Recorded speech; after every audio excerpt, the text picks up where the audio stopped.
highly likely that when you get married, you're just gonna have different hobbies, passions, and interests than your spouse. So what do you do when your spouse just doesn't want to share them with you?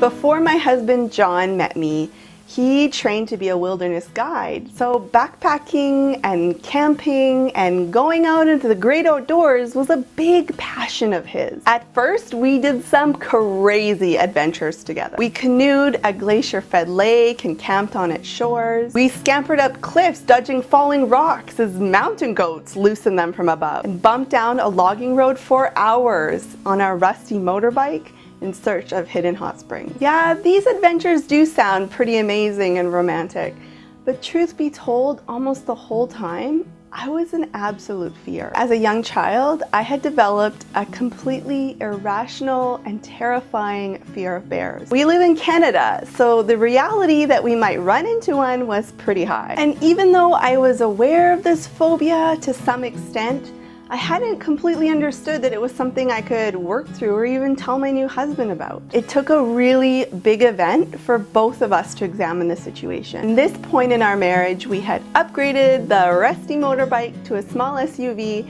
and rigged it up so we could camp in the back. We had found a beautiful, very remote campsite on the edge of a rushing river and decided to stay the night. Although there had been a lot of people around and even a park ranger, they all took off at dusk. So as John slept soundly beside me, I stared out the dark, scary window, my heart racing at every single noise.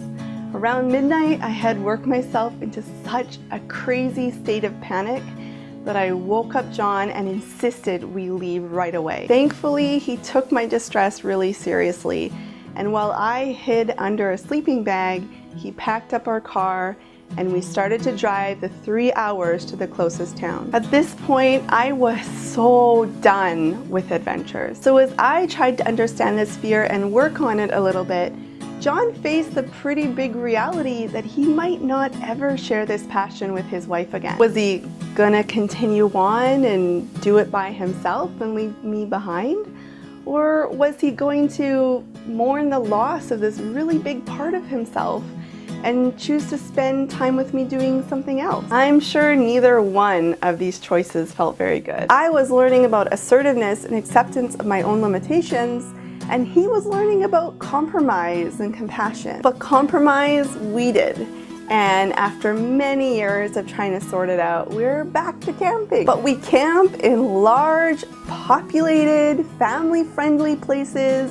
We sleep in a 10-person tent, have a 2-burner stove, and even normal-sized pillows. And there's also some activities that you just learn to let go of. Like, I loved to salsa dance before I met John, but John just really did not have any interest in dancing. And although he did learn to accept the fact that I really wanted to teach him, none of the methods that we tried worked. I know couples who enjoy their passion separately and it totally works for them. For example, my dad used to own a sailboat and he really enjoyed going down to the harbor and taking it out for a little bit, working on it, talking to other sailors. And even though my mom really tried to make it work, she just didn't enjoy it.